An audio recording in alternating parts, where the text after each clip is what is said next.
여러분, 신이 인간을 찾아온 종교를 보신 적이 있습니까?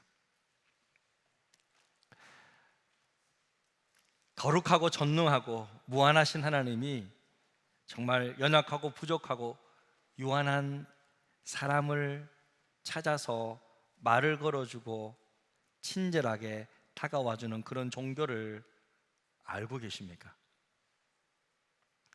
아마 찾기 어려우실 것입니다. 하지만 성경에서 하나님은요, 수많은 사람들을 부르시고 찾으시고 만나시는 이야기들로 가득 차 있습니다.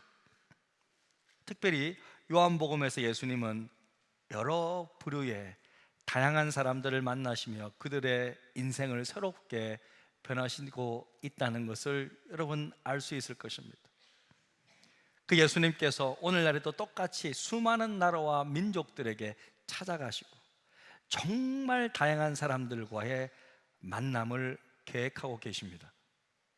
지금 이 자리에 앉아 있는 여러분들도 그 중에 한 분이신데요, 바로 지금 이 시간에도 우리 예수님께서는요, 이 예배를 통해서 여러분과 또 다른 만남을 시도하고 계십니다. 예수님을 만나면요, 모든 것이 변합니다. 예수님과의 만남은요, 새로운 생명을 낳기 때문에 그 생명이 우리의 삶을 변화시키지 않을 수가 없습니다. 오늘 말씀을 보니까요, 사마리아 여인이 예수님의 정체를 이제는 확인하게 됩니다. 그녀는 마침내 예수를 주로 만나게 되었습니다. 이것은 예수께서 자신이 누구이신지를 밝혀주셨기 때문인데요, 26절에 보니까 예수께서 이르시되 네가 말하는 내가 그라, 그 그리스도라, 메시아라 하시니라. 자신이 그리스도이심을 밝히십니다. 근데 놀라운 것은요, 이 예수님의 말씀을 이 여인이 그대로 받아요. 그대로 믿고 사람들에게 이제는 예수를 주로 소개하고 있다는 것입니다. 29절에 보니까 내가 행한 모든 일을 내게 말한 사람을 와서 보라, 이는 그리스도가 아니냐, 이렇게 소개하고 있어요. 여러분, 어떻게 이런 일이 가능하게 될까? 어떻게 이런 일이 가능했을까? 사실 여러분, 예수님과의 이 대화 속에서 이 여인은요, 좀 충격을 받았을 거예요. 왜냐하면요, 좀 그런 몇 가지 포인트들이 있는데, 첫 번째는 예수님께서 하나님을 향해서 아버지라고 불러요. 자, 보면요, 23절에 보면 아버지께서는 자기에게 이렇게 예배하는 자들을 찾으신. 오늘날 우리는 정말 무의식적으로 하나님을 아버지라고 부르잖아요. 또 아버지라고 부르는 것이 맞잖아요. 예수님께서 우리에게 하늘에 계신 우리의 아버지여 라고 너희는 그렇게 기도하라 그랬거든요. 제가 우리 성도들한테 기도할 때 하나님을 부를 때 꼭 하나님 아버지라고 부르라고 제가 그렇게 기도를 가르쳤습니다. 그게 우리에게는 너무 이게 익숙하고 당연한데, 그 당시에는요, 세상에서 하나님을 향해 아버지라고 부를 수 있는 사람은 아무도 없었어요. 그러니까 예수님은 지금 은연중에 자신을 하나님의 아들로 나타내고 있는 거예요, 여자한테. 안 그래도 충격인데 예수님의 그 다음 말씀은요, 더욱 어려울 거예요. 24절에 보니까 하나님은 영이시니 예배하는 자가 영과 진리로 예배할지니라. 아마도 제 생각에는요, 이 여인은요, 이 말씀을 제대로 이해하지 못했을 거예요. 모세 오경만 알고 있는 이 사마리아 여인이 영과 진리로 예배한다는 이 말씀의 깊은 뜻을 알기는 어려웠을 것입니다. 그런데 그렇다고 선뜻 예수님의 말씀을 부인할 수도 없는 것이, 예수님은 자신의 과거를 다 아는 선지자잖아요. 그것은 확실하잖아요. 그래서 이렇게 답합니다. 25절에 보니까 여자가 이르되 메시아 곧 그리스도라 하는 이가 오실 줄을 내가 아는데요, 그가 오시면 모든 것을 우리에게 알려주실 것입니다. 그렇게 말하는 거예요. 오늘날로 해석해 보면, 선생님, 솔직히 제가 선생님 말씀하시는 거 잘 모르겠어요, 무슨 말인지. 그렇다고 틀렸다는 뜻은 아니고요, 메시아가 오실 거라는 거 저 들었거든요. 메시아가 오시면 선생님이 제게 해주셨던 이 말씀을 우리가 깨닫지 않겠습니까? 자, 이런 말이에요. 자, 여러분, 여인은요, 복음의 소식을 듣기는 들었습니다. 메시아 곧 그리스도가 오실 것이라는 그 복음의 소식은 듣고 알고 있었어요. 쉽게 말해 머리로, 지식적으로 알고 있다는 거예요. 하지만 메시아가 지금 눈앞에 있지만 깨닫지 못하잖아요. 제가 이걸 보면서 오늘날도 비슷하다는 생각이 들었어요. 오늘날 교회를 다니는 많은 사람들도 이렇게 사마리아 여인처럼 예수에 관해서 많이 알고 있어요. 지식적으로 많이, 머리로 많이 알고 있어요. 많이 듣기는 들었어요. 그런데 정말 예수님이 구원자이심을 온전히 깨닫고 그분을 의지하며 사는 사람들은 드물어요. 머리로는 알고 있지만 삶에서는 예수님이 힘이 없어요. 제가 금요일 오후에 교회 밑에 그 타이펑이라는 중국집이 있잖아요. 거기서 모처럼 이제 식사를 이제 아내랑 같이 이렇게 하는데 바로 옆 테이블에 남자 형제, 이렇게 남자 세 분이서 이렇게 고량주를 낮술을 이렇게 하시더라고요. 조금 얼굴이 좀 달아올랐어요. 근데 이제 그분 중에 한 분이 이제 자기가 따라서 자기가 먹고 다른 분에게 따라 주시면서 이렇게 이런저런 일상적인 이야기를 하다가 갑자기 무슨 이야기를 하냐면요, 딱 따로 주시면서 하시는 말씀이 예수를 믿고 영혼의 구원을 받으면 좋아. 쫙, 정말로 저 갑자기 이렇게 있다가 귀가 번쩍 트였어요. 깜짝 놀랐어요. 그래서 뭐 제가 함부로 그분을 판단할 건 아니에요. 그분의 신앙을 잘 모르니까. 하지만 예수를 주로 만나기는 했는데 제가 볼 때는 주인 주자가 아니라 술 주자로 만나신 것 같아요.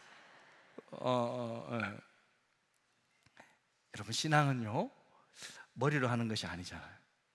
지식적인 동의는 종교로 그치는 것이고 참 신앙이라고 말할 수는 없습니다.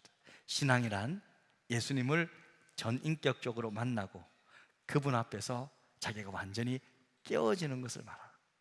부서지는 것을 말합니다. 얼마나 많은 사람들이 설교 몇 번 듣고 자기가 아는 것, 그것이 전부라고 생각하는지 모릅니다. 본인은요 예수를 믿는다고 하지만 솔직히 들여다보면요 예수님을 만났던 충격이 없어요. 사실 예수님을 제대로 만나면 충격을 좀 받아야 되거든요. 신앙을 점검해보면 예수를 만난 경험이 없다는 것을 알게 됩니다. 여러분, 사마리아 여인이 언제 예수님을 주로 만나게 되는 전환점이 됩니까? 언제 충격을 받아요? 네? 예수님께서 그 여인을 향해서 네 남편을 데리고 오라 딱 말했을 때 어떻게 해요? 그때 충격받잖아요. 남편이 없습니다 저는. 이렇게 교묘하게 싹 피해가려고 그랬는데 예수님께서 딱 끄집으면서 5명 있잖아, 하지만 지금도 아니잖아. 그녀의 과거를 다 까발랐어요. 모든 부끄러운 과거가 전부 드러나는 순간입니다. 여러분은 혹시 믿음 생활하면서 이런 경험을 한 적이 있습니까? 주님이 말씀으로 나를 찾아오셔서 나의 모든 껍질을 다 벗기고 나의 모든 비참하고 추악한 죄를 다 드러냈을 때를 기억하십니까? 마치 커다란 새망치로 머리를 두들겨 맞았던 것 같은 그런 충격을 받은 적이 있습니까? 그때 정말 힘들죠. 고통스러운 순간이지만, 하지만 신앙인은요 그럴 때 내 믿음에 확신이 생기는 거예요. 참 회개를 경험한 사람은요 자기 신앙에 대해서 횡설수설하지 않습니다. 신앙의 간증은요 성공 스토리를 나누는 것이 아닙니다. 주님 때문에 내가 얼마나 이 땅에서 성공했는지를 나누는 것이 아니라 주님 때문에 얼마나 내가 교만한 자이고 연약한 존재인지 바로 깨닫고 회개하고 돌이키는 것을 나누는 것이 바로 신앙 간증이에요. 원래 예수 믿는 사람들을 죽이는데 앞장섰던 사도 바울은요 예수를 주로 만난 다음에 자신은 죄인 중에 개수라고 고백하잖아요. 근데 한두 번이 아니에요. 가는 교회마다 편지를 쓸 때마다 자기가 어떻게 예수를 주로 만나게 되었는지 쫙 이야기하면서 늘 자신은 부족한 사람이라고 이야기해요. 고린도전서 15장 8절에 보니까요 이렇게 말하잖아요. 맨 나중에 만삭되지 못하여 난 자 같은 내게도 보이셨다, 만나주셨다.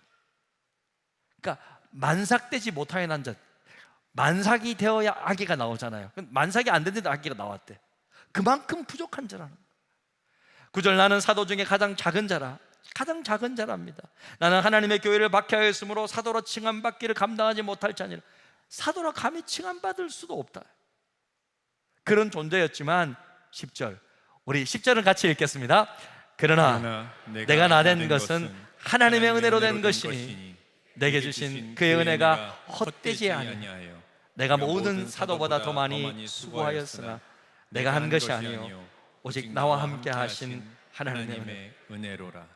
이처럼 바울은요 자신의 연약함과 부족함을 수도 없이 고백합니다.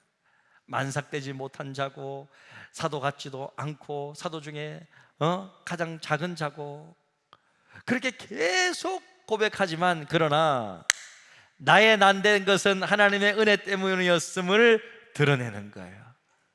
여러분, 이 하나님의 은혜가 놀랍지 않습니까? 하나님의 은혜가 무엇인지, 아무리 살인자라고 사실은 사도 바울은 살인 교사자잖아요. 예? 예수 믿는 사람 죽는 것을, 돌로 치는 것을 돌로 쳐요, 이렇게 실제로 이렇게 지시를 했기 때문에 어떻게 보면 그가 살인자입니다.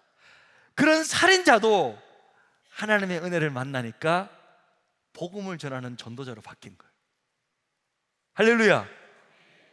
그러니까 이 하나님의 은혜가 얼마나 위대한지, 하나님의 은혜를 받은 사람은 모든 사람을 바꾸는 거예요. 그러니까 억지로 뭐 하지 말아야 된다, 뭐 이걸 끊어야 된다, 이렇게 하는 것이 아니라, 저는 그냥 생각하기를, 그냥 은혜를 받으면 된다. 은혜를 받아서 내가 정말 깨닫게 되면, 하나님의 은혜가 얼마나 큰지를 깨닫게 되면 나를 더 사랑하게 되는 거예요. 이런 나를 위해 십자가에 못 박혀 죽으셨다고? 이렇게 하나님의 은혜를 경험하는 것이 더 중요해요. 놀라운 신비한 능력이 하나님의 은혜 가운데 있더라. 그래서 사랑하는 성도 여러분, 우리는 그 무엇보다도 은혜 받기를 사모하시기를 바랍니다. 하나님의 은혜를 날마다 새롭게 받아야 돼요. 내가 그동안 뭐 얼마나 뭐 믿음 생활을 오래 했는데, 요거 신앙의 연수를 계속 여러분 들고 다니면 안 돼요. 나도 안다, 과거에 해봤다, 뭐 얼마나 내가 금식 기도를 오랫동안 했는데, 너 일주일 동안 해봤어? 안 해봤는데요. 그럼 말하지도 마. 여러분, 이렇게 말하시면 안 되고, 과거의 것을 계속 말하는 것이 아니라 지금 내가 어떤 존재인지가 중요하잖아요. 이 은혜를 사모해야 합니다. 이 은혜가 모든 것을 변화시킵니다. 하나님의 이 은혜를 나누는 것이 바로 우리의 간증이 되어야 되고, 우리 자랑이 되어야 할 줄로 믿습니다. 사랑하는 성도 여러분, 여러분은요, 언제 예수를 주로 만나셨습니까? 언제, 어떻게 만나게 되셨습니까? 예전에도 잠깐 말씀드렸듯이, 저는 학창 시절 친구의 전도로 이제 교회 처음 이제 제대로 가게 되었습니다. 근데 그 허진우라는 친구인데, 저한테는 잊을 수 없는 친구인데요, 그 친구가, 여러분 제가 그때 말씀드렸죠, 만났다고. 그렇죠? 그 친구가 우연히 기도 가운데 제가 생각이 나더래. 그래서 제 이름을 쳐봤대요. 근데 목사가 돼 있고 가까운 여기 지구촌교회 홈페이지로 저를 본 거예요. 교회로 연락 와가지고 저한테 전화가 와서 만났잖아요. 몇 년 전에 용산에서. 용산에 살고 있더라니까 놀랍지 않습니까? 그래서 내가 밥 사줘야 되는데, 그 친구가, 야, 목사가 되어줘서 고맙다. 나는 네가 처음이자 마지막 전도야. 근데 네가 목사가 되어줘서 네가 많은 열매를 맺으니까, 야, 그 열매가 다 내 거 아니냐. 그거 뭐 맞긴 맞는 것 같기도 하고 틀린 것 같기도 하고. 그러면서 내가 밥 사주려고 하는데 그 친구가 밥 사주더라고요. 예.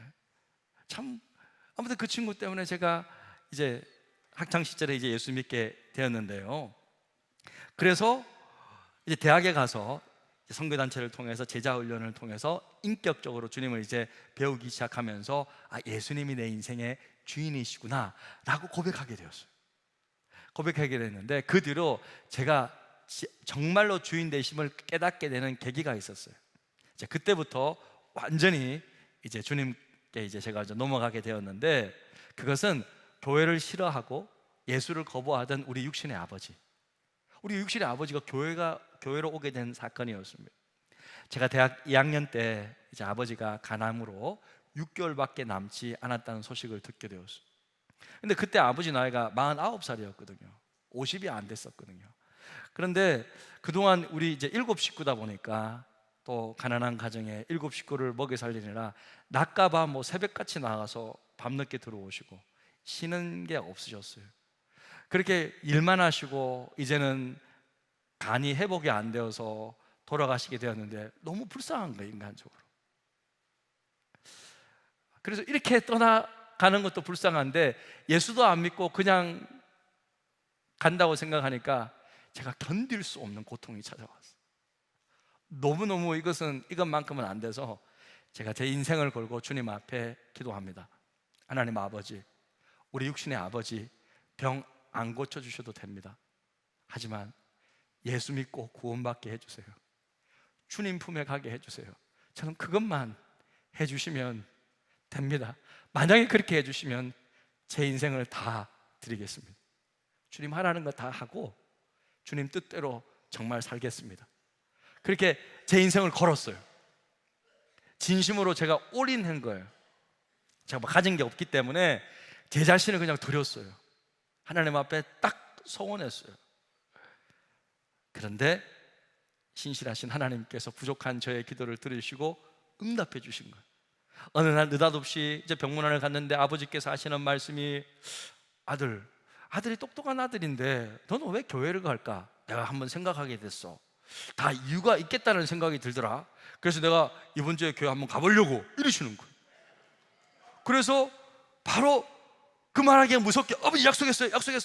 제가 바로 이제 주말에 와서 아버지 모시고 가장 집에 가까운 교회로 인도했는데, 그 목사님이 이제 교회 개척한 지 얼마 안 된 뜨거운 목사님, 열정이 있다 보니까 이분이 매일같이 우리 집에 와가지고 3개월 동안이나 매일같이 복음을 이야기해주고, 예수 믿으면 천국 갑니다, 예수를 믿는 것은 이런 의미입니다, 예수님께서 우리 강 선생님을 위해서 십자가에 못 박혀 매일같이 복음을 설명해 주니까 우리 아버지가 복음의 의미를 완전히 깨닫고, 그런 거구나 알고 돌아가시기 3일 전에 이제 의식을 읽기 직전에 마지막 말이 나 천당 간다, 아멘 주 예수여. 이게 마지막 말이셨어요. 그리고 3일 뒤에 이제 주님 품으로 가셨습니다. 그때 저는 본능적으로 깨달았어요. 제가 하나님 앞에 기도한 거 있잖아요. 주님 살아계시구나, 여전히 우리와 함께 역사하시구나. 저는 그때 깨닫게 되었습니다. 아마 이 자리에 앉은 많은 분들이 저와 비슷한 간증들을 가지고 계실 거예요. 그냥 제가 대표로 말한 것이 아니겠습니까? 사랑하는 성도 여러분, 주님은 여전히 살아계셔서 지금도 우리에게 나타나 주십니다. 우리에게 오셔서 말씀해 주시는 거예요. 내가 바로 네가 말하는 내가 바로 그다. 네가 찾고자 하는 그 메시아가 바로 나란다. 네가 만나고자 하는 진짜 신이 다 바로 나 예수란다. 그렇게 말씀하시고 있습니다. 할렐루야. 그 음성을 들으셔야 돼요. 사랑하는 성도 여러분, 예수를 주로 만나시기를 바랍니다. 예수를 주로 만나면요, 내 인생의 근본 문제가 해결되는 거예요. 진짜 주인을 만났기 때문에 인생의 허무와 방황을 청산할 수가 있습니다. 내 인생에 참된 자유가 찾아오는 거예요. 기쁨이 오는 거예요. 사람은요, 누구나 살아가는 분명한 삶의 목적이 있어야 합니다. 나는 이것을 위해 산다. 하물며 가장은 나는 처자식 먹이 사기 위해 산다. 나는 너를 위해서 산다. 나는 이것을 위해 산다. 이렇게 말할 수 있는 이유와 목적이 분명히 있어야 되잖아요. 안 그러면 재미가 없잖아요. 방황하게 된단 말입니다. 방황하게 된단 말이에요. 재미도 없고 열정도 없습니다. 여러분의 인생의 목적은 무엇입니까? 만약 그 목적이 그런데 여러분, 예수가 아닌 다른 것이라면, 예수 안에서 설계된 인생의 목적이 아니라면 틀림없이 그것이 여러분을 실망시킬 것입니다. 그것이 예수님께서 오늘 저와 여러분에게 하시고자 하는 말씀이에요. 사마리아 여인에게 너 금을 먹으면 다시 목마르잖아. 그것을 추구하면 다시 목마르게 된다니까. 예전처럼 똑같이 남자를 또 추구하고 찾아가면 또 다른 남자 만나야 돼. 하지만 내가 주는 물을 먹으면 영원히 목마르지 않아요. 할렐루야. 여러분, 예수를 주로 만났다는 것은요, 내 인생에 새로운 열정과 활력이 생긴다는 뜻입니다. 내 존재 이유와 내 삶의 목적을 예수 안에서 찾았기 때문입니다. 예수를 주로 만난 학생들은요, 공부할 이유를 찾았기에 더 열심히 공부할 수 있어요. 그 이유를 불안해하지 않고 공부할 수 있어요. 시험 준비할 수 있어요. 왜? 모든 것을 주님께서 인도해 주실 것이라는 것을 믿기 때문에 그냥 성실하게 하기만 하면 되죠. 그래서 예수를 주로 만난 사람들의 특징이 있는데, 그것은 뭐냐? 용기라는 거예요. 예수를 주로 만난 사람들의 특징은 용기가 생긴다는 거예요. 내 인생 주님께 맡겼고 앞으로 주님께서 함께 하시고 도와주실 것을 믿기에 믿음의 용기를 가지고 나갈 수 있게 되는 거예요. 오늘 사마리아 여인도 한번 보십시오. 28, 29절 같이 한번 읽겠습니다. 시작. 여자가 물동이를 버려두고 동네로 들어가서 사람들에게 이르되 내가 행한 모든 일을 내게 말한 사람을 와서 보라. 이는 그리스도가 아니냐 하니. 여자가 원래 왜 우물가에 갔어요? 물 뜨러 간 거잖아요. 그런데 그 여인이 물동이를 버려두고 동네로 들어갔어요. 예? 왜? 이게 무슨 말이야? 얼마나 급한지를 알 수 있는 거예요. 지체할 수가 없는 거예요. 모든 사람에게 필요한 분을 자기가 만났기 때문에 이제부터 사람들에게 이 예수를 소개하고 싶은 거예요. 외치기 시작하는 거예요. 원래 한낮에 아무도 사람 없을 때 갔던 사람이잖아요, 이 여인은. 근데 이제는 그 낮에 물동이도 버려두고 막 동네 사람들한테 와보라고, 여기 와보세요, 여기 와보세요. 내가 주님을 만났어요. 그러면서요, 어떻게 말하면서 전도하는지 아세요? 29절 한번 보시죠. 29절. 내가 행한 모든 일을 내게 말한 사람을 와서 보라. 그리스도가 아니, 보세요. 내가 행한 모든 일을, 이게 뭐예요? 그 여자가 했던 모든 일이 뭐예요, 여러분? 내가 행한 모든 일이란 뭐냐면요, 여인이 숨기고 싶고 감추고 싶었던 그 이야기, 남자 5명을 바꾸면서 살아왔던 그 과거에 행한 모든 일을 말하는 거예요. 원래는 이거 숨기고 싶었잖아요. 부끄러워 싶은 과거잖아요. 동네 사람들에게 또 수근수근 되는 거 또 듣기 싫잖아요. 그런데 이 예수라는 분이 자신의 모든 과거를 알고 있고 말해줬다면서, 자기의 과거를 다시 이야기하면서 예수를 주로 소개하고 있는 거예요. 이게 뭐예요? 그녀는요, 자신의 부끄러움과 수치를 극복했습니다. 사람에 대한 두려움을 극복했어요. 인생의 참된 목마름이 해결되니까 이제 진짜 용기가 생긴 거예요. 뭐 사람들이 수근수근 해봤자 뭐 별거 있어? 수근수근 해봐. 나는 주님을 만났는데. 더 이상 사람들이 두렵지 않았습니다. 그녀의 근본 문제가 해결되었기 때문입니다. 사랑하는 성도 여러분, 여러분 혹시 어떤 두려움이 있습니까? 무엇 때문에 자꾸 머뭇거리십니까? 무엇이 여러분을 위축하게 만듭니까? 힘을 빠지게 만듭니까? 두려움이 있습니까? 그렇다면 예수를 내 인생의 참 주인으로 믿으시길 바랍니다. 날마다 그것을 인정하시길 바랍니다. 그러면 용기가 생기는 거예요. 그러면요, 이 모든 두려움을 극복할 수 있습니다. 여러분, 예수를 주로 만난 사람들은요, 한결같이 용기 있게 자기 길을 아름답게 걸어갔습니다. 할렐루야! 여러분, 이 용기가 필요한 거예요. 용기를 주시는 거예요. 예수를 주로 딱 믿고 모시고 살면요, 주인과 함께 동행하니까 용기 있는 삶을 살 수가 있어요. 그런데 여러분, 오늘 말씀을 좀 마무리하면서요, 이 사마리아 여인이 예수를 주로 만나 구원을 받을 수 있었던 가장 큰 이유가 무엇인지를 마지막으로 한번 좀 생각해 봤으면 좋겠어요. 어떻게 그녀는 예수를 주로 만날 수 있었습니까? 그것은 먼저 예수께서 그녀에게 찾아가 주셨기 때문이었죠. 일부러 사마리아로 와 주셨습니다. 그리고 또 중요한 한 가지 이유가 있는데, 이게 더 중요한데, 그것은 뭐냐? 예수님이 목말라셨기 때문이에요. 예수님이 목이 마르지 않았다면 우물가에 안 가셨겠죠. 그렇다면 여자는 생수를 발견하지 못했을 것입니다. 예수님 목말라셨어요. 물 좀 달라고 하셨잖아요. 그런데 예수님은 왜 목이 마르셨어요? 자, 여러분 한번 생각. 예수님 왜 목마르셨어요? 그것은 여러분, 전능하신 하나님의 아들, 천지를 창조하신 하나님의 아들이 자신의 영광을 다 포기하고 피로와 갈증에 매인 연약한 인간의 몸으로 이 땅에 내려오셨기 때문입니다. 다시 말하면 예수님께서 내가 목마르다고 말했기 때문에 이 여자는 생수를 발견한 것이에요.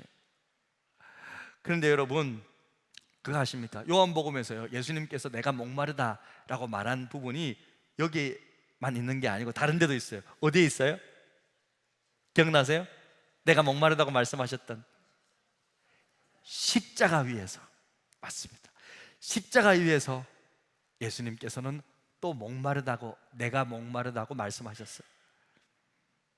숨을 거두기 직전에. 여러분, 근데 그때의 목마름은요, 단순히 육신의 갈증에 대한 목마름, 그 고통뿐만이 아니라 거기서 예수님은요, 하나님 아버지와의 관계의 상실을 경험했어요.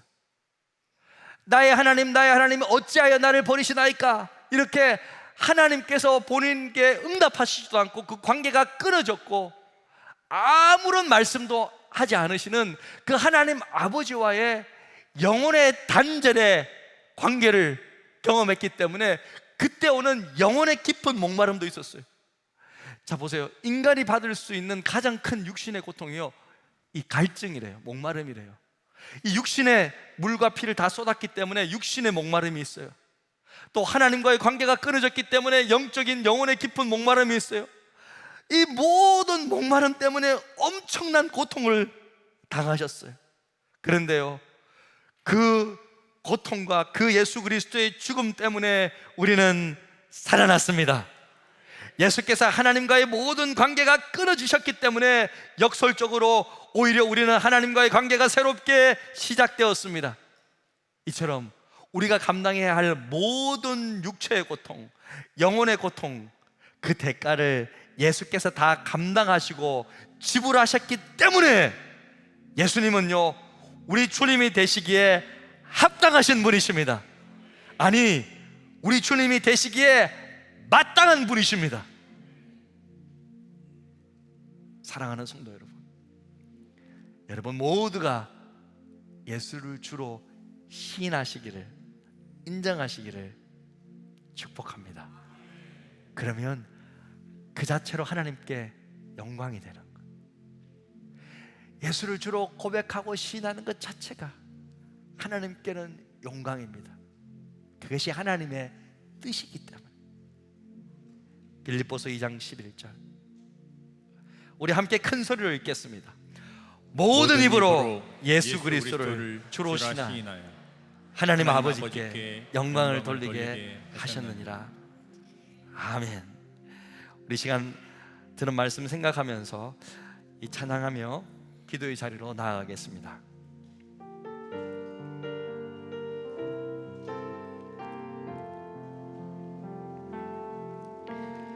아바 아버지, 아바 아버지, 나를 안으시고 바라보시는 아바 아버지, 아바 아버지, 아바 아버지, 나를 도우시고 힘주시는 아버지, 아바 아버지,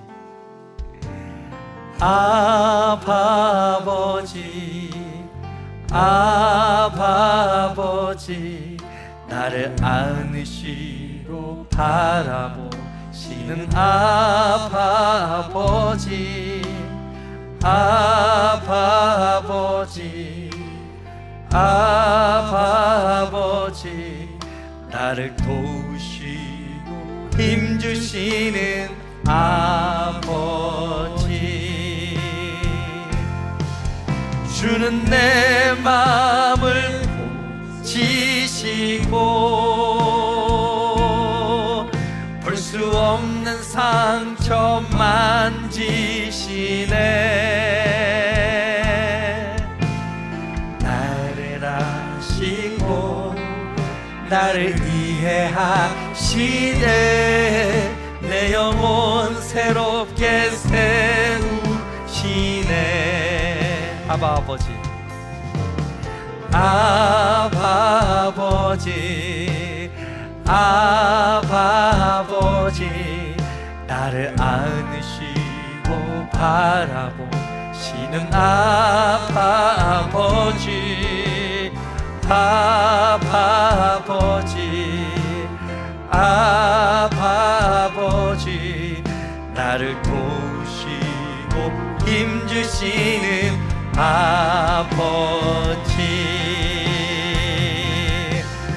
주는 내 마음을 지시고 볼 수 없는 상처 만지시네.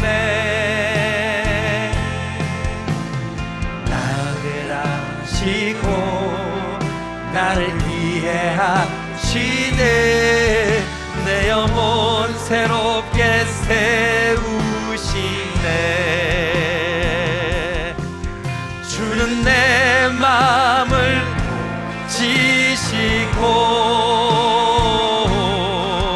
볼 수 없는 상처 만지시네 나를 아시고 나를 이해하시네 내 영혼 새롭게 세우시네 주는 내 마음을 고치시고 볼 수 없는 상처 만지시네